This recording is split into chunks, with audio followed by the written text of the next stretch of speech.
SIR এটা এখন অনেকের কাছে সাধারণ একটা ফর্ম, আবার অনেকের কাছে শেষ প্রহরের ইঙ্গিত। বাংলাদেশিরা এখন এসআইআর ফর্ম নিয়ে এক নিঃশব্দ উদ্বেগে ডুবে আছে, কারণ এই প্রক্রিয়াটি ভারতের নির্বাচনী তালিকা সংশোধনের অংশ হলেও এর ঢেউ এসে পড়েছে দুই দেশের মানুষের মনোজগতে। বাংলাদেশ ভাবছে এই নতুন ফর্মের বাধ্যতামূলকতা সীমান্তের সামাজিক সম্পর্ক, পারাপার ইতিহাস এবং দুই দেশের ঘনিষ্ঠ প্রান্তিক জনগোষ্ঠীর ওপর কী প্রভাব ফেলতে পারে। দীর্ঘদিন ধরে ভারত বাংলাদেশ সীমান্তে যাতায়াত, বাণিজ্য, আত্মীয়তা এবং সাংস্কৃতিক বিনিময়ের যে সূক্ষ্ম সম্পর্ক তৈরি হয়েছে, এসআইআর ফর্মের মতো কঠোর নথিভিত্তিক যাচাই অনেকের মনে আশঙ্কা তৈরি করেছে, বিশেষ করে যারা দুই দেশের ইতিহাস সংশ্লিষ্ট পরিবার থেকে এসেছে। বাংলাদেশের আতঙ্কের মূল কারণ একটাই, নতুন এই ব্যবস্থা মানুষকে তুমি কোথাকার প্রশ্নে আবার ফিরিয়ে নিয়ে যেতে পারে। কারণ সীমান্ত এলাকার বহু মানুষের জীবনযাত্রা, পরিচয় এবং নথি ইতিহাসগত কারণে আগেও বহুবার বদলেছে। বাংলাদেশ তাই ভাবছে এই ফর্মের ফলে এমন কি কিছু ঘটতে পারে যা প্রান্তিক পরিবারগুলোকে সন্দেহের চোখে দেখায়, কিংবা সীমান্তে মানুষের চলাচল ও সম্পর্কের ওপর অদৃশ্য চাপ তৈরি করে।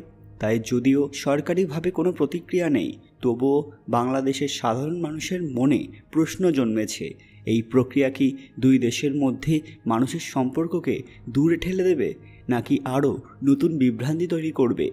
মোট কথা, বাংলাদেশ আনুষ্ঠানিকভাবে কিছু না বললেও মানুষের মনে এসআইআর ফর্ম নিয়ে যে উদ্বেগ জমছে, তা দুই দেশের দৈনন্দিন সম্পর্কের নরম সুতোকে একটু টান দিয়ে যাচ্ছে। আর সেই কারণেই বিষয়টি তাদের কাছে অস্বস্তিকর হয়ে উঠেছে। অনেকেই হয়তো জানেন না যে এসআইআর অর্থাৎ স্পেশাল ইন্টেনসিভ রিভিশন, এর কারণে বাংলাদেশ সরকার ভয়ানক উদ্বিগ্ন। কারণ বেশ কিছু বাংলাদেশি এখনও হয়তো ভারতের মধ্যেই আছেন এবং এই ভেরিফিকেশন হয়ে গেলে তারা সহজেই ধরা পড়ে যাবেন। ভারত সরকার এটা আরও এনেছে বুঝিয়ে দেওয়ার জন্য যে কার ক্ষমতা কতটা এবং কাউকে ধরা খুব একটা টাফ নয়।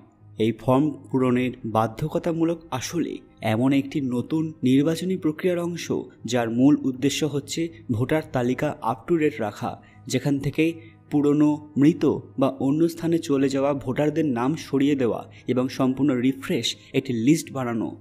যাদের নাম 2002 সালের লিস্টে নেই, তারা বর্তমানে এসেছে, তাদের প্রমাণ চাই। হ্যাঁ, চাই বললে চাই। আর যাদের নাম 2002 লিস্টে ছিল, তাদের চিন্তার কোনো কারণ নেই। এক্ষেত্রে ভোটার রোলের গুণগত উন্নতি, পাশাপাশি বিভিন্ন ধরনের অনলাইন ভিত্তিক সুবিধা তৈরি করা হচ্ছে। কিন্তু এটা পুরো বজ্রের মতো পড়েছে বাংলাদেশের ওপর, কারণ অনেকেই এখনও ভারতের মধ্যে গা চাপা দিয়ে আছেন। এমনিতেই ভারত সরকারের বিভিন্ন কাজ, বিভিন্ন রকম পদক্ষেপের ফলে বাংলাদেশ খুব চাপে আছে। আর এবার ভারতের এই ব্রহ্মাস্ত্র নিমেষের মধ্যেই ছাড়খাড় করে দিতে পারে বিভিন্ন বাংলাদেশের মানুষকে। কারণ এবার তারা আর নিজেদের পরিচয় গোপন করতে পারবেন না। সবচেয়ে বড় কথা হলো, ভারত নিজেদের আসল শক্তি গোটা বিশ্বের সামনে দেখাতে চায়। আমেরিকা, চীন, জাপান সবাইকে দেখিয়ে দিতে চায় যে ভারত চাইলেই সব কিছু করতে পারে এবং তাদের বর্ডার এবং ইন্টেলিজেন্স এতটাও দুর্বল নয় যে একজন বহিরাগতকে ধরতে পারবে না। হ্যাঁ, একদম ঠিক শুনেছেন, এটাই হয়তো বর্তমানে মূল উদ্দেশ্য এবং যেটা একদম সঠিক এবং পোক্তভাবে এগিয়ে চলেছে। এবার দেখার বিষয় কতজন এতে ধরা পড়েন। এটা কি ভারতের জন্য একটা গেম চেঞ্জার হতে পারে এবং বাংলাদেশের জন্য পতনের কারণ হতে পারে? বন্ধুরা, আপনাদের কি মনে হয়? আপনাদের মূল্যবান মতামত কমেন্ট বক্সে অবশ্যই জানাবেন। আজকের ভিডিওটি লাইক করবেন, শেয়ার করে সবাইকে দেখার সুযোগ করে দেবেন। আরও এরকম জরুরি ভিডিও সবার আগে দেখতে আননোন মিস্ট্রি অফিসিয়াল চ্যানেলটি সাবস্ক্রাইব করে নেবেন। খুব তাড়াতাড়ি ফিরে আসবো আরও কিছু জরুরি আপডেট নিয়ে। ততক্ষণ আপনারা আমাদের চ্যানেলের অন্যান্য ভিডিওগুলি দেখতে পারেন। ধন্যবাদ।